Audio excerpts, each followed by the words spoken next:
तर नमस्कार विद्यार्थी मित्रांनो, प्रसाद मॅथ्स अकॅडमीवर मी तुमचं पुन्हा एकदा स्वागत करतो.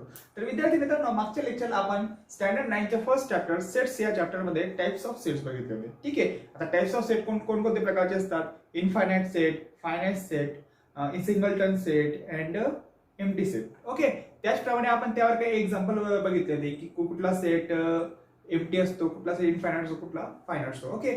तर फ्रेंड्स, आता आपला पॉइंट असणार आहे आजच्या लेक्चरचा तो इक्वल सेट. आता तुम्ही इक्वल सेट कोणाला म्हणणार? The two set A and B said to be equal set when every element in set A are present in B and every element in set B are present in A.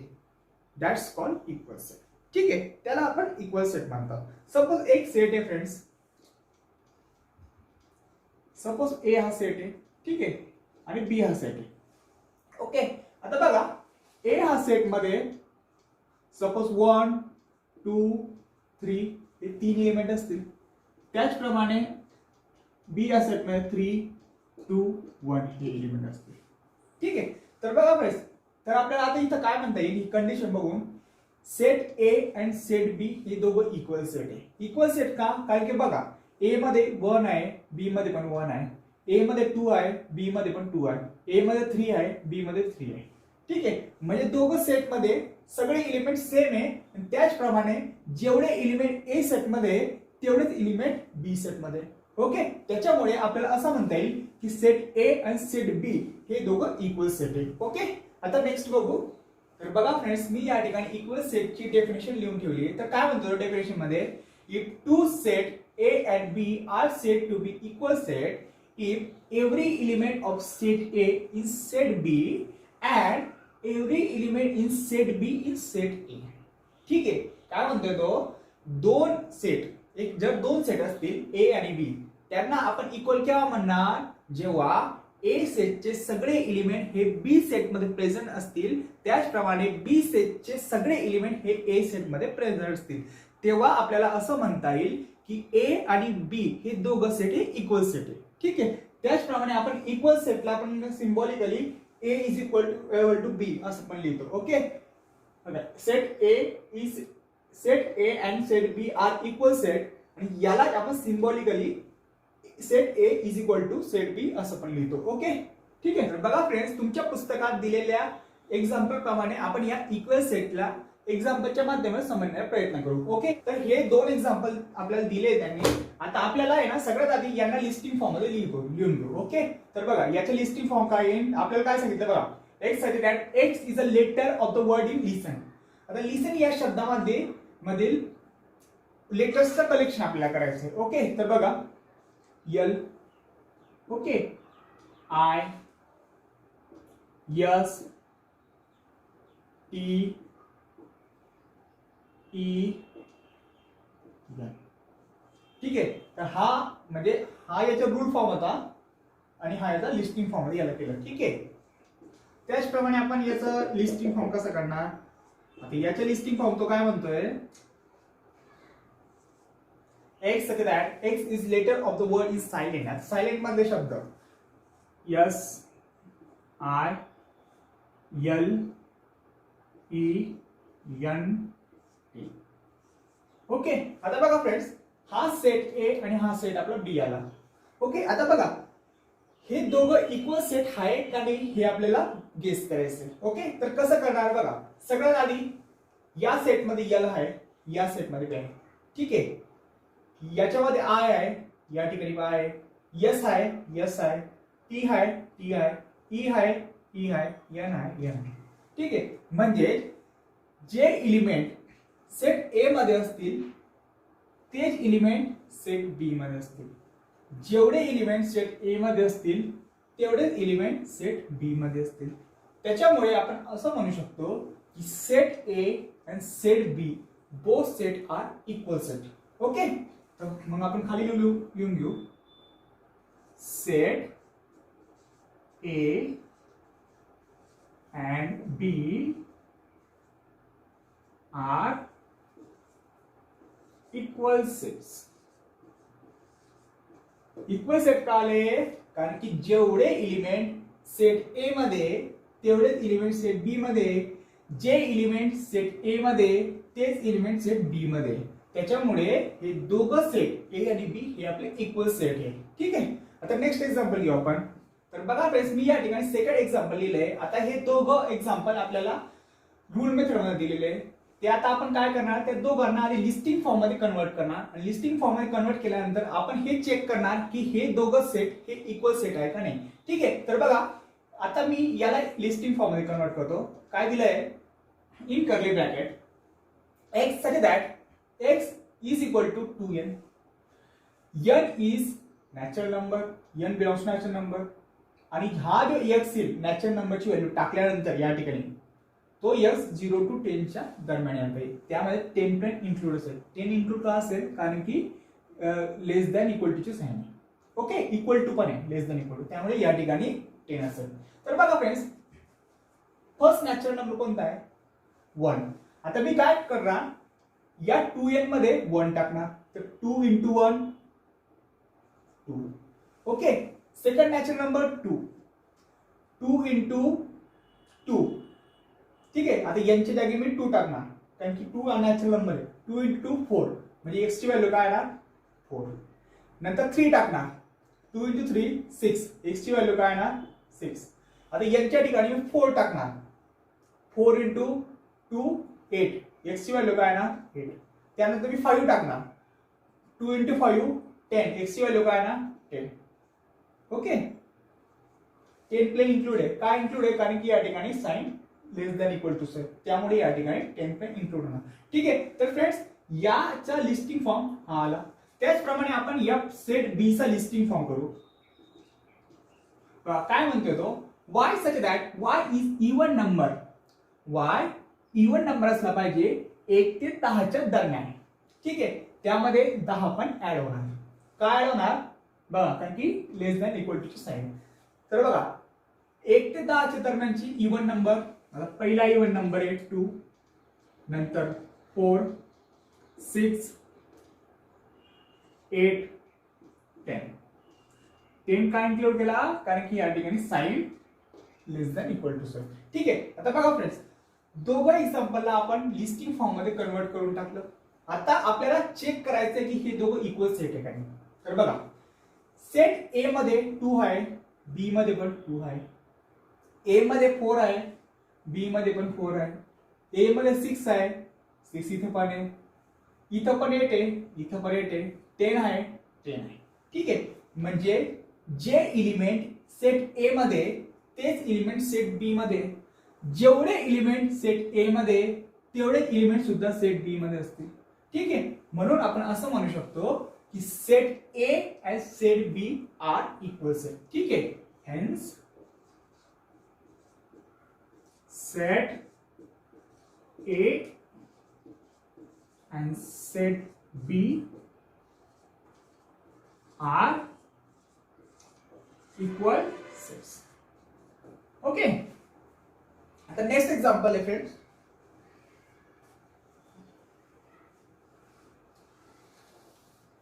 Friends, equal set मध्ये यांची order इकडे तिकडे बी झाली चालेल. Suppose बघा, हा बी set suppose मी असा पण लिहिला असता, 4 6 8 2 10. ओके.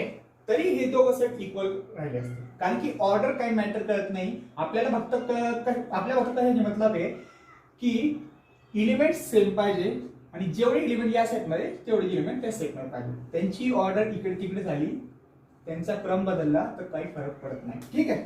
इक्वल सेट मध्ये फ्रेंड्स, आता आपल्याला हे 2 सेट दिलेले आहे. आता आपल्याला बघायचं की हे इक्वल सेट आहे का. तर बघा 1 यामध्ये आहे, तर बघा सी सेट मध्ये 1 आहे, डी मध्ये 1 आहे का, नाही. आपण इथे लिहिणार 1 belongs to C and 1 does not belongs to D. Okay. 2 आहे, 2 डी मध्ये पण सी मध्ये नाहीये, म्हणून या ठिकाणी 2 does not belongs to C but 2 belongs to D. Okay. आता नेक्स्ट 3 आहे, दोघांना 3 आहे, 5 आहे, 7 आहे. ठीक आहे. तर बघा फ्रेंड्स, दोघं सेटमध्ये 4 एलिमेंट आहे. ठीक आहे. दोघं सेटमध्ये 4 एलिमेंट आहे, पण दोघं सेट मधले एलिमेंट सेम नाहीये. ठीक आहे. त्याच्यामुळे आपल्याला C and B are not equal set. ठीक आहे. बघा फ्रेंड्स, यांना आपण नॉट इक्वल टू सेट का म्हणणार, कारण की सी मध्ये जे एलिमेंट आहे ते सर्वचे सर्व सेम एलिमेंट डी मध्ये नाही. ठीक आहे. म्हणून या सेटला आपण इक्वल सेट नाही म्हणू शकत. ठीक आहे. Is not equal set. Next आहे, तर बघा फ्रेंड्स, या ठिकाणी आपल्याला दोन सेट दिलेले. ठीक आहे. सेट ए मध्ये 1 2 3 हे 3 एलिमेंट आहे. त्याच प्रकारे सेट बी मध्ये 1 2 3 4 हे 4 एलिमेंट आहे. मग आपल्याला व्हेरीफाय करायचे आहे की set A does not equal to set B, हे आपल्याला व्हेरीफाय करायचं आहे. आता आपण काय करणार, आधी आपण सेट ए लिहून घेऊ. ठीक आहे. 1 2 3. ओके. नाव सेट बी लिहितो आपण. सेट बी मध्ये 1 2 3 4 हे 4 एलिमेंट आहे. ओके. आता बघा फ्रेंड्स, सेट ए मध्ये 1 आहे, बी मध्ये पण आहे. 2 हा सेट ए मध्ये बी मध्ये पण आहे. 3 ए मध्ये पण आहे, बी मध्ये पण आहे. 4 ए मध्ये नाहीये पण बी मध्ये आहे. तर आपण इथं काय लिहिणार, 4 does not belongs to A and 4 belongs to B. Hence we can say that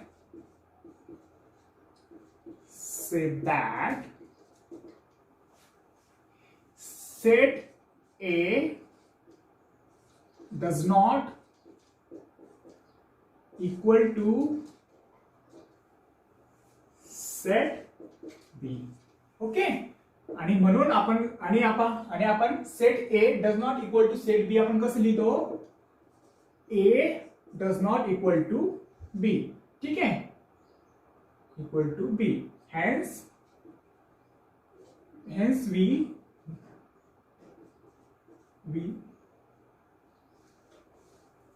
तर आपण कसं लिहितो याला, hence it verified. It's verified. Okay. तर बघा फ्रेंड्स, एक्झाम्पल 4 मध्ये त्यांनी काय दिलेले आहे, a is equal to in curly bracket x such that x is prime number and x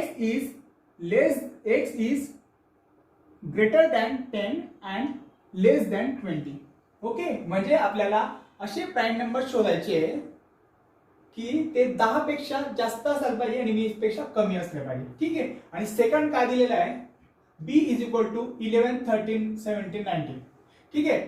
हा जो बी सेट आहे तो आपल्याला लिस्टिंग फॉर्म मध्ये दिलाय. तर आपल्याला काय व्हेरीफाय करायचंय, की हा सेट ए आणि सेट बी हे इक्वल असतील, हे आपल्याला व्हेरीफाय करायचंय. ठीक आहे. मग आता आपण आधी काय करणार, की हा जो ए सेट आहे जो की आपल्याला रूल फॉर्म मध्ये दिलाय त्याला आपण लिस्टिंग फॉर्म मध्ये लिहिणार. ठीक आहे. तर बघा, त्याला लिस्टिंग फॉर्म मध्ये कसा येणार, त्याचा ए इज इक्वल टू, आता आपल्याला काय शोधायचं आहे, 10 पेक्षा जास्त आणि 20 पेक्षा कमी असलेला प्राईम नंबर. आता प्राईम नंबर कुठला आहे, 11. आता 11 हा 10 पेक्षा मोठा आहे, प्राईम आहे. 13 10 पेक्षा मोठा आहे, प्राईम आहे. 17 10 पेक्षा मोठा आहे, प्राईम आहे. 19 10 पेक्षा मोठा आणि 20 पेक्षा छोटा आहे, प्राईम आहे. ठीक आहे. बघा फ्रेंड्स, 11 10 पेक्षा मोठा आहे आणि 20 पेक्षा छोटा आहे, प्राईम आहे. 13 10 पेक्षा मोठा आहे, 20 पेक्षा छोटा आहे, प्राईम आहे. 17 10 पेक्षा मोठा आणि 20 पेक्षा छोटा, प्राईम आहे. 19 10 पेक्षा मोठा आणि 20 पेक्षा छोटा, प्राईम आहे. ठीक आहे. आता ए मध्ये कोणकोणते एलिमेंट आले, 11 13 17 19. आणि बी मध्ये कोणते एलिमेंट आहे, 11 13 17 19. बी सेट आपण इथे लिहून घेऊ. बी मध्ये एलिमेंट 11 13 17 19. आता बघा फ्रेंड्स, सेट ए मध्ये जेवढे एलिमेंट आहे तेवढेच एलिमेंट सेट बी मध्ये पण आहे. सेट ए मध्ये जे एलिमेंट आहे तेच एलिमेंट सेट बी मध्ये पण आहे. ओके. बघा 11, बघा ए सेट मध्ये 11 आहे, बी मध्ये पण 11 आहे. 13 ए मध्ये, बी मध्ये पण 13 आहे. 17 ए मध्ये 17 बी मध्ये पण आहे. 19 ए मध्ये 19 बी मध्ये पण आहे. ओके, त्याच्यामुळे हे दोघं सेट हे आपले इक्वल सेट असते. So set A and set B are equal sets. Okay, म्हणून आपण याला कसं लिहू शकतो, A equal to B, hence verified. Okay, तर बघा फ्रेंड्स, आता आपण प्रॅक्टिस सेट नंबर 1.2 कडे जाणार आहे. ठीक आहे, तर तो क्वेश्चन काय म्हणतो बघा, decide which of the following are equal set आणि which are not, justify your answer. ठीक आहे, आता यापैकी कोणते सेट हे इक्वल सेट आहे किंवा कोणते सेट इक्वल सेट नसतील असं आपल्याला सांगायचंय आणि जस्टिफाय, तुमचा आन्सर जस्टिफाय करायचं आहे. ओके, आता बघा फर्स्ट क्वेश्चन काय आहे, a is equal to in curly bracket x such that 3x minus 1 is equal to 2. म्हणजे आपल्याला ए सेट मध्ये असा कोणता एलिमेंट आहे, ए सेट मध्ये असा कोणता एलिमेंट येईल की जो या ठिकाणी या एक्स जर टाकल्यानंतर ही कंडिशन सॅटिस्फाय आहे. तर तो एलिमेंट मी आता शोधतो. कसा शोधणार, 3x minus 1 is equal to 2 ही जी कंडिशन आहे ही मी या ठिकाणी जस्ट लिहून घेतली. ओके, तर आता काय ना 3x -1 इकडे जाताना काय येईल, plus. Okay, so 3x 2 plus 1 3, so x is equal to 3/3, so x is equal to 1. Okay, म्हणजे तो एलिमेंट आपल्याला कोणता मिळाला, 1. बघा, म्हणजे या ठिकाणी x च्या जागी जर तुम्ही 1 टाकला तरच 3 into 1 minus 1 2 येईल. ठीक आहे, म्हणजे या कंडिशन मध्ये जर तुम्ही x च्या जागी 1 टाकला तरच ही पूर्ण कंडिशन सॅटिस्फाय. ओके, सो ए सेट मध्ये 1 हा असा एलिमेंट असेल की जो या x न टाकल्यानंतर ही पूर्ण कंडिशन सॅटिस्फाय. बघा, 3 into 1 minus 1 3 minus 1 2. ओके, आता नेक्स्ट काय, b is equal to in curly bracket x such that x is natural number but x is neither prime or not composite. तर बघा फ्रेंड्स, पूर्ण number system मध्ये 1 हा एकच असा एलिमेंट आहे की जो नॅचरल नंबर पण आहे, प्राइम पण नाहीये आणि कंपोजिट पण नाही. ठीक आहे, म्हणून या बी सेट मध्ये 1 हा एलिमेंट येणार. त्याचप्रमाणे सी मध्ये काय म्हणतोय तो, x such that x is natural number less than 2. आता 2 पेक्षा कमी नॅचरल नंबर 1च आहे. ठीक आहे, तर बघा फ्रेंड्स, तिघ सेट मध्ये 1 एलिमेंट आले, एकच एलिमेंट आलाय आणि सेम एलिमेंट आलाय. तिघ सेट हे सिंगलटन सेट आहे, त्याच्यामुळे आपल्याला असं म्हणता येईल की हे तिघ set A B C are equal set. Okay, तर मी या ठिकाणी काय काय म्हणणार, set A set B set C are equal sets. Okay, त्याला आपण या पद्धतीने लिहू शकतो, A is equal to B is equal to C. आता त्यांनी जस्टिफाय करायला सांगितलंय, तर जस्टिफाय तुम्ही कसं करणार, बिकॉज बघा जस्टिफाय मध्ये तुम्ही काय लिहिणार, because set A B and C all set containing same element. ठीक आहे, all set containing 1 element, that's called set A B C. Sorry, that's why set A set B set C are equal set. ठीक आहे, हे justify मध्ये तुम्हाला लिहिता येईल. आता बघा फ्रेंड्स, नेक्स्ट क्वेश्चन काय आहे, decide whether set A and set B are equal set, give its reason. ठीक आहे, आपल्याला 2 सेट दिलेले, तर आपल्याला ये इक्वल सेट आहे का हे बघायचं आहे आणि त्याच्यानंतर रिझन द्यायचंय की इक्वल सेट काय आहे. ओके, आता बघा, A is equal to even prime number. Even prime number, आता पूर्ण नंबर सिस्टीम मध्ये इवन प्राइम नंबर कुठला आहे, दॅट इज 2. एकच आहे ना, की जो म्हणजे एकच नंबर असा आहे की जो इवन पण आहे प्राइम पण आहे, दॅट इज 2. त्याचप्रमाणे बी सेट मध्ये काय येणार, काय कंडिशन आहे, in curly bracket x such that 7x minus 1 is equal to 13. बी सेटमध्ये असा कोणता एलिमेंट, म्हणजे बी सेटमध्ये आपल्याला असा एलिमेंट शोधायचा आहे की जो या एक्स मध्ये टाकल्यानंतर ही पूर्ण कंडिशन सॅटिस्फाय करेल. तर तो एक्सचा एलिमेंट फाइंड आउट करण्यासाठी आपल्याला काय करावं लागेल, हे इक्वेशन जसं तसं लिहावं लागेल. 7x - 1 = 13. ओके, आता पुढे काय करणार आपण, एक्स फाइंड आउट करणार. x = 13 आणि मायनस आहे तिकडे जाताना प्लस होणार. त्याचप्रमाणे 7x = 13 + 1 14. Okay, so x = 14/7. So x = 2. ठीक आहे. तर बघा या ठिकाणी एक्सच्या जागेवर जेव्हा आपण 2 टाकणार तर या ठिकाणी आन्सर 13 येणार. म्हणजे या ठिकाणी बी चा एलिमेंट असेल 2. ओके, आता बघा दोघं सेट मधले एलिमेंट सेम आहे, दोघं सेट सिंगलटन सेट आहे.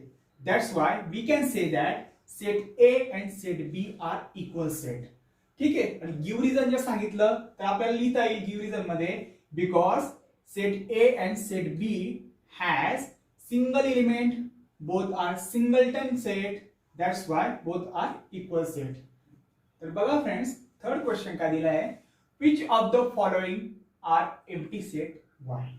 ठीक आहे. आता याच्यापैकी एम्प्टी सेट कोणता आहे आणि तो काय आहे हे आपल्याला फाइंड आउट करायचं आहे. ठीक आहे. तर बघा पहिला सेट काय आहे, a = in curly bracket a such that a is natural number smaller than 0.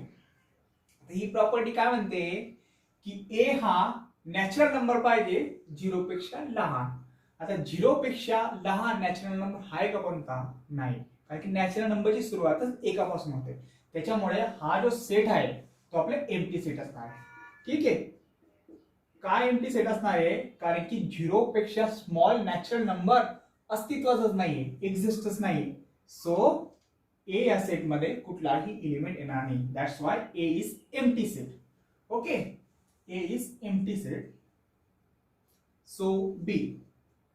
तर बघा friends, b = in curly bracket x such that x² = 0. आता या ठिकाणाचा कोणता एलिमेंट येईल की ज्याच्या स्क्वेअर 0 येईल, 0. सो बी या सेट मध्ये 0 हा एलिमेंट आहे. म्हणजे आपल्याला असं म्हणता येईल की बी सेट मध्ये, म्हणजे बी सेट हा एम्प्टी सेट नाहीये. एम्प्टी सेट का नाही आहे, कारण की याच्यामध्ये एक एलिमेंट प्रेझेंट आहे. ठीक आहे. जरी जो 0 असला पण तो एक एलिमेंट आहे ना, त्याच्यामुळे बी सेट मध्ये एक एलिमेंट प्रेझेंट आहे.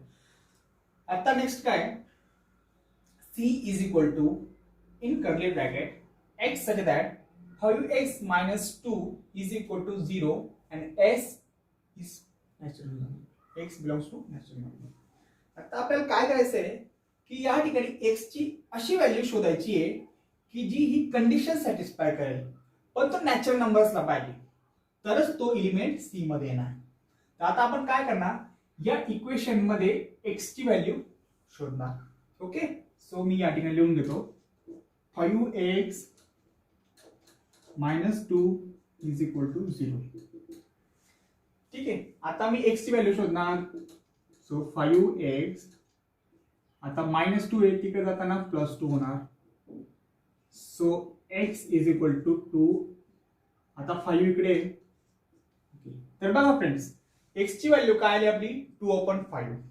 आणि 2/5 हा नॅचरल नंबर नाहीये, तो रॅशनल नंबर आहे. ठीक आहे. ठीक आहे. म्हणून या कंडिशन नुसार जर या एक्सच्या जागी तुम्ही 2/5 टाकला तेव्हाच आन्सर 0 येणार किंवा तेव्हाच ही कंडिशन सॅटिस्फाय होणार. ओके, काय एक्सच्या जागी तुम्ही 2/5 टाकल्यानंतरच ही कंडिशन सॅटिस्फाय होणार. पण आपल्याला एक्स हा नॅचरल नंबर पाहिजे होता, पण तो आलाय रॅशनल नंबर. सो या सेट मध्ये नॅचरल नंबर येणार नाही. ठीक आहे. म्हणजे या ठिकाणी तुम्ही कुठलाही नॅचरल नंबर टाकला तर ही कंडिशन सॅटिस्फाय होणार नाही. ठीक आहे. त्यासाठी तुम्ही रॅशनल कडे जावं लागेल, पण आपल्याला सांगितलंय नॅचरल नंबर पाहिजे, म्हणून आपल्याला नॅचरल नंबर भेटत नाही. सो या ठिकाणी एम्प्टी सेट येणार. ठीक आहे. या ठिकाणी कुठलाही एलिमेंट येणार नाही. आता बघा आपल्याला काय सांगता येईल, set A is empty set, set C is empty set, and set B is singleton set. आपल्याला विचारलं काय की एम्प्टी सेट कोणकोणते.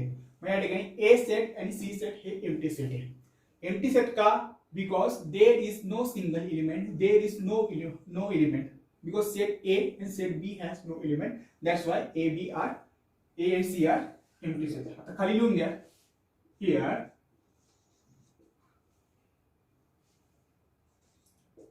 A, here set A and set B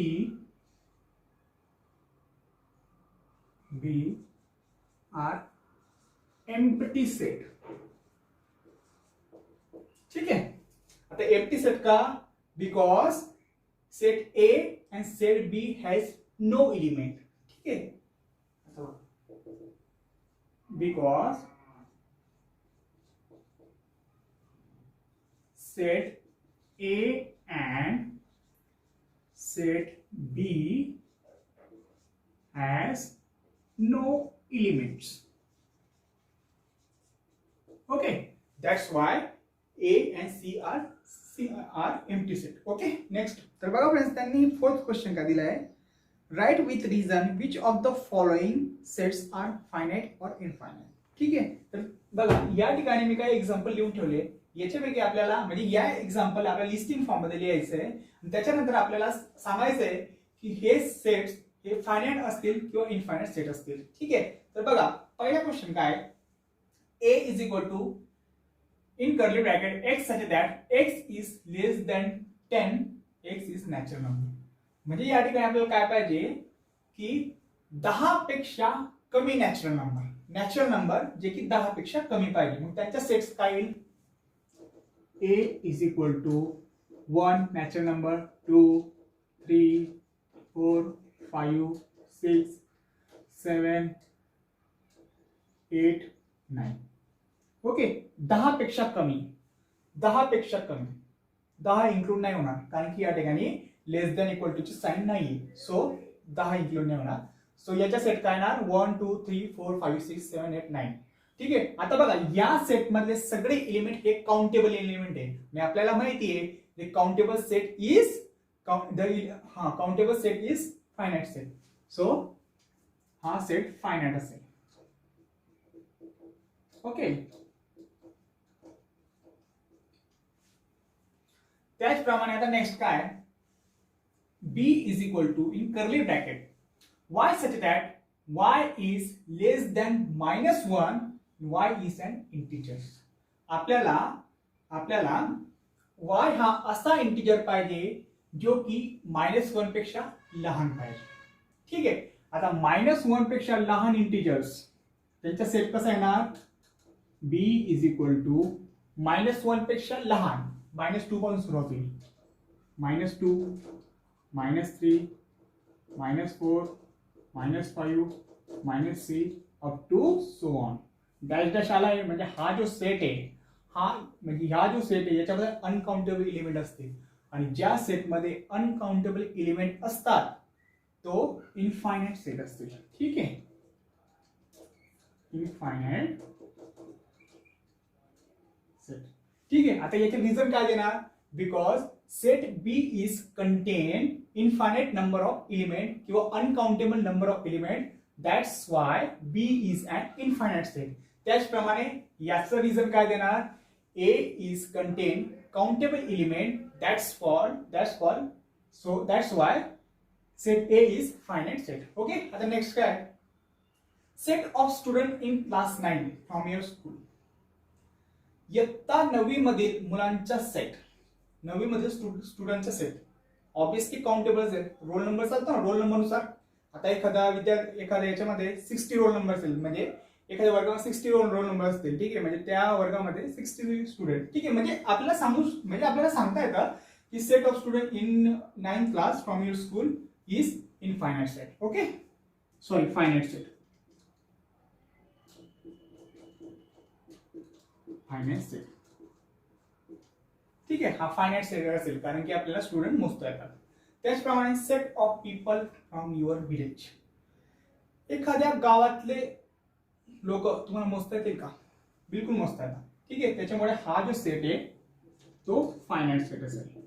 जनगणना होते ना 10 वर्षातून एकदा त्या ठिकाणी सगळे म्हणजे विलेजचे, गावातले म्हणजे सिटीतले सगळे पीपल त्या ठिकाणी तुम्ही काउंट करू शकता किंवा मोजले जातात त्या ठिकाणी. Okay, so sets of people from your village are finite set. Set of apparatus in laboratory. आता लॅबोरेटरीमध्ये किती ऍपरेटस आहे हे आपण इझिली मोजता येईल. त्यांना जर एकत्र करून जर सांगितलं तर त्यांना आपण मोजता येईल. ठीक आहे, सगळे लॅबोरेटरी बाजूला काढून घ्या, त्यांना मोजता येईल. सो हा या ठिकाणी आपला फायनाइट सेट असणार आहे. ओके, रिझन काय देणार? Because apparatus in laboratory are countable, त्यामुळे याला आपण फायनाइट सेट नाव देणार. Set of whole number. Set of whole number मोजता येईल का? नाही, 0 to इन्फायनाइट. त्याच्यामुळे सेट ऑफ होल नंबर हे इनफायनाइट असते, इनफायनाइट सेट असेल. त्याचप्रमाणे सेट ऑफ रॅशनल नंबर मोजू नाही शकत, सो हा सुद्धा इनफायनाइट सेट असेल. ठीक आहे फ्रेंड्स, तर फ्रेंड्स आशा करतो आजचा व्हिडिओ तुम्हाला समजला असेल. तर फ्रेंड्स व्हिडिओ आवडला असेल तर नक्की शेअर करा, सबस्क्राईब करा आणि नोटिफिकेशन बेल आयकॉन दाबणं विसरू नका, जेणेकरून मी आपल्या चॅनलवर नवीन व्हिडिओ अपलोड करणार त्याचं तुम्हाला नोटिफिकेशन मिळून जाईल. ठीक आहे फ्रेंड्स, धन्यवाद.